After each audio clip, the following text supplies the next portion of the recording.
Actually মানে কি হয় আমাৰ এইটোৱে আমি আশা কৰোঁ যাতে সকলো মানুহ সুখেৰে থাকক ভালদৰে থাকক নিজৰ কাৰণে প্ৰাৰ্থনা কৰাৰ লগতে গোটেই সমগ্ৰ মানুহৰ কাৰণে সকলো মানুহৰ কাৰণে প্ৰাৰ্থনা কৰিছোঁ যাতে মানুহৰ মনবিলাক ভাল হৈ থাকক সেইটোৱে কাম আশা লৈ আহিছে আশা বুলি ক'বলৈ কি আছে আৰু নিজৰ কাৰণে ধৰি লওক নিজৰ পৰিয়ালটোৰ কাৰণে যাতে মংগল হওক সেইটোৱে বিচাৰোঁ অন্য বেলেগ একো নাই ধন্যবাদ আপোনাৰ যোগেদি এনকেটিভিৰ সমদৰ্শকক গণেশ পূজাৰ শুভেচ্ছা জ্ঞাপন কৰিছোঁ ইতিমধ্যে আপুনি এনকেটিভি দৰ্শকসকলক সেই বিষয়ে অৱগত কৰিছে যে সৰস্বতী পূজাৰ আগদিনাখনি গণেশ পূজা অনুষ্ঠিত হয় আৰু ৰাজ্যৰ বিভিন্ন প্ৰান্তৰ যি গণেশ মন্দিৰ সেই গণেশ মন্দিৰ লগতে গুৱাহাটী মহানগৰী গণেশগুৰিৰ যি গণেশ মন্দিৰ সেই গণেশ মন্দিৰত পুৱা 6 বজাৰ পৰাই লোকে লোকাৰণ্য হৈছে আৰু বিভিন্নজন আহিছে তেওঁলোকৰ সিদ্ধি দেৱতাক তেওঁলোকে ওচৰৰ পৰা এবাৰ আশীৰ্বাদ ল'বৰ বাবে এই মুহূৰ্তত মই গণেশগুৰিত আছোঁ ভিডিঅ' জাৰ্নেলিষ্ট দীপাংকৰ শৰ্মা আছে দীপাংকৰ শৰ্মাই এনকেটিভিৰ দৰ্শকসকলক দেখাব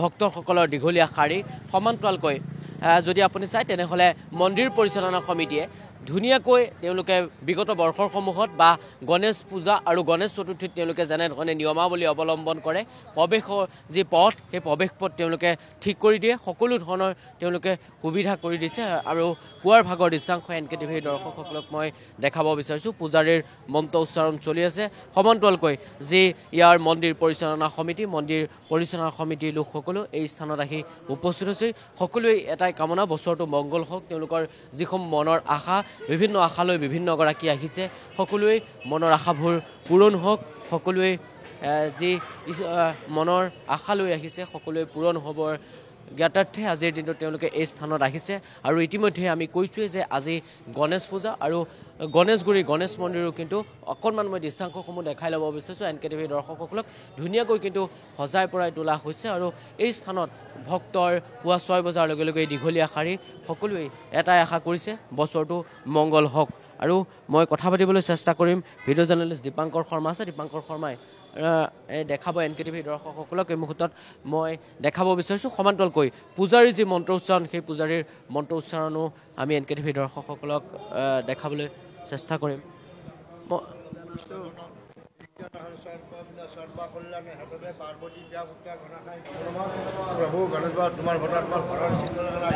দাদা সেবিকাৰী মানা পনা পূৰ্ণ কৰে সে গল্লান সুগঙ্গন শৰ্মাৰ মা স্বস্তি গল্লানস্তু অম্মা বিদ্ৰ পবিত্ৰ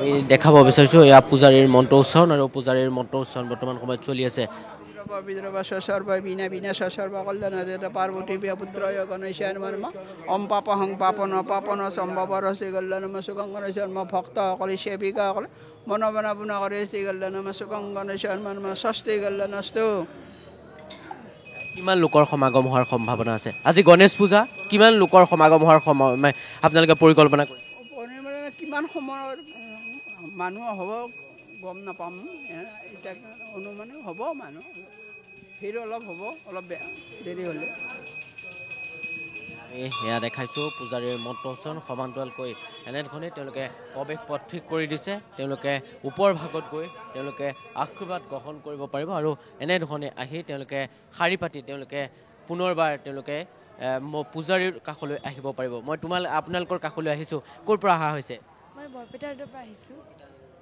ইয়াতে থাকেনে নাই বৰপেটাৰ পৰা পুৱাৰ ভাগতে আহিছে নহয় কালি আহিছিলোঁ জেঠীমাহঁতৰ ঘৰত থাকিলোঁ আজি পুৱাৰ ভাগতে আহিছে হয় বাইদেউ মই আপোনাৰ কাষলৈ আহিছোঁ পুৱাৰ ভাগতে আহিছে সপৰিয়াল লৈ আজি গণেশ পূজা কি ক'ব কেনেধৰণৰ আশা লৈ আহিছে আশা পৰিয়ালৰ মংগল হওক সেয়াই আশা ক'ৰ পৰা অহা হৈছে বৰপেটাৰ পৰা আহিছোঁ কেনেধৰণৰ আশা লৈ অহা হৈছে মনৰ আশা আৰু ফেমিলিৰ ভাল হওক আৰু নিজৰো পঢ়া শুনা ভাল হওক থকা হৈছে পঢ়ি আছোঁ কোন শ্ৰেণীত পঢ়ি আছে মই কোচিং কৰি আছোঁ একচুৱেলি এতিয়া এক্সামত এপিয়াৰ হ'ম নীটৰ কাৰণে আমি কৈছোঁৱেই যে ইতিমধ্যে মই সেই কথা অৱগত কৰিছোঁ যে বিভিন্ন বিদ্যালয় মহাবিদ্যালয়ত অধ্যয়ন কৰি থকা ছাত্ৰ ছাত্ৰীসকলো এই স্থানত আহিছে আৰু সকলোৱেই আজিৰ দিনটোত গণেশ গণেশৰ ওচৰত তেওঁলোকে আশীৰ্বাদ গ্ৰহণ কৰিব বছৰটো মংগলৰ বাবে। পুৱাৰ ভাগতেই গণেশগুৰিৰ যি গণেশ মন্দিৰ সেই গণেশ মন্দিৰত ভিৰ দেখা পোৱা গৈছে। সমান্তৰালকৈ গুৱাহাটী মহানগৰীৰ আন প্ৰান্তত থকা যি গণেশ মন্দিৰ সেই গণেশ মন্দিৰতো কিন্তু ভিৰ দেখা পোৱা যাব। সমান্তৰালকৈ এই মুহূৰ্তত মই NKTV দৰ্শকসকলক দেখাইছোঁ এয়া পূজাৰীৰ মন্ত্ৰোচ্চাৰণ ইজনৰ পাছত সিজনকৈ ভক্তৰ ইয়াতে দীঘলীয়া শাৰী। বছৰটোৰ মংগলৰ বাবে বিভিন্ন প্ৰান্তৰ পৰা বিভিন্নগৰাকী আহিছে। সকলোৱে বছৰটোৰ যাতে সকলোৱে ভাল হওক বা পৰিয়ালৰ ভাল হওক তাৰ আশা লৈ আহিছে। মই আপোনাৰ কাষলৈ আহিছোঁ। বিগত বৰ্ষসমূহতো দেখা যায় গণেশ মন্দিৰত যথেষ্ট লোকৰ ভিৰ। আজিৰ দিনটোত কিমানমান লোকৰ ভিৰ হোৱাৰ সম্ভাৱনা আছে? মানুহ হ'ব বহুত মানে নক'ব ৰ'ব মই নকওঁ।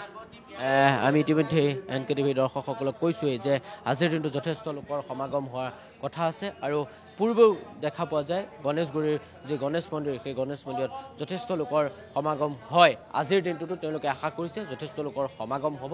এয়া NKTV দৰ্শকসকলক আমি টেলিভিছন স্ক্ৰীণত দেখাইছোঁ। ইজনৰ পাছত সিগৰাকী ভক্তৰ এই মুহূৰ্তত এই স্থানত আহি উপস্থিত হৈছেহি। সকলোৱে দীঘলীয়া শাৰী পাতিছে। মই আন লোকসকল আছে, মই কথা পাতিম, অকণমান কথা পাতিম। ক'ৰ পৰা অহা হৈছে? মই বেলতলাত থাকোঁ। হয়, কি আশা লৈ আহিছে? আজি গণেশ পূজা, কাইলৈ সৰস্বতী পূজা। ছোৱালীবিলাকে সৰস্বতী পূজা আগদিনাখনি যথেষ্ট ব্যস্ততা দেখা পোৱা যায়। আজিৰ দিনটোত হয়তো ব্যস্ততা দেখা পোৱা যাব সৰস্বতী এই গণেশ মন্দিৰৰ পাছত। একচুৱেলি মানে কি হয়, আমাৰ এইটোৱে আমি আশা কৰোঁ যাতে সকলো মানুহ সুখেৰে থাকক, ভালদৰে থাকক। নিজৰ কাৰণে প্ৰাৰ্থনা কৰাৰ লগতে গোটেই সমগ্ৰ মানুহৰ কাৰণে, সকলো মানুহৰ কাৰণে প্ৰাৰ্থনা কৰিছোঁ যাতে মানুহৰ মনবিলাক ভাল হৈ থাকক। সেইটোৱে কামৰ আশা লৈ আহিছে। আশা বুলি ক'বলৈ কি আছে আৰু, নিজৰ কাৰণে ধৰি লওক, নিজৰ পৰিয়ালটোৰ কাৰণে যাতে মংগল হওক সেইটোৱে বিচাৰোঁ, অন্য বেলেগ একো নাই। ধন্যবাদ জনাইছোঁ। এনেধৰণে মই ইতিমধ্যে কৈছোঁ যে ওপৰ ভাগত গণেশগুৰিৰ গণেশ মন্দিৰ, ওপৰ ভাগত তেওঁলোকে আশীৰ্বাদ গ্ৰহণ কৰি ৰাখিছে আৰু তল ভাগতো এনেধৰণে তেওঁলোকে দীঘলীয়া শাৰী পাতিছে। শাৰীৰ পৰা তাৰ পাছত পূজাৰীৰ যি মন্ত্ৰোচ্চাৰণ সেই পূজাৰীৰ মন্ত্ৰোচ্চাৰণৰ পাছতেই তেওঁলোকে পুনৰবাৰ আন এটা প্ৰৱেশ পথ আছে, আন এটা প্ৰৱেশ পথেদি তেওঁলোকে পুনৰবাৰ তেওঁলোকৰ গন্তব্যস্থানলৈ তেওঁলোক ৰাওনা হয়। এয়া আমি NKTV দৰ্শকসকলক দেখাইছোঁ। এয়া হৈছে গণেশগুৰিৰ গণেশ মন্দিৰৰ দৃশ্যাংশ চন্দনা। চাওক, এনেধৰণে ওপৰ ভাগলৈ আপুনি যদি চায় তেনেহ'লে ওপৰ ভাগতো যথেষ্ট লোকৰ ভিৰ হৈছে।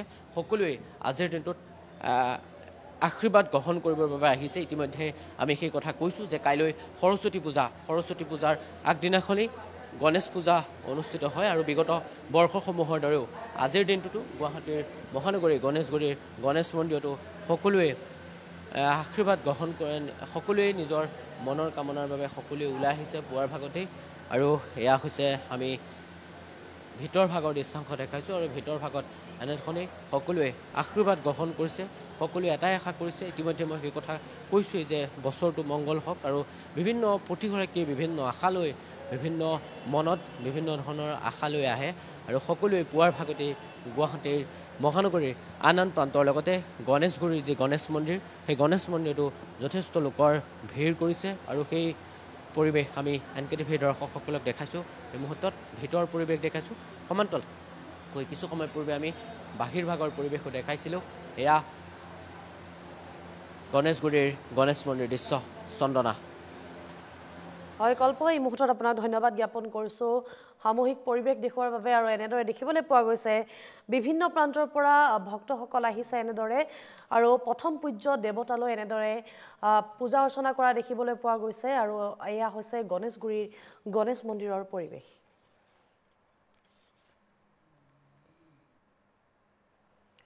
মৰ্ণিং প্ৰাইমত সময় হৈছে এটি চমু বাণিজ্যিক বিৰতিৰ।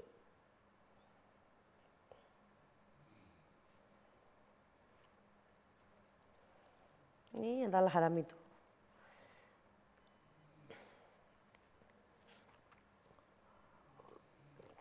এই কি বুলি কৈছে শুনিছেনে নাই দীপাংকৰ দা?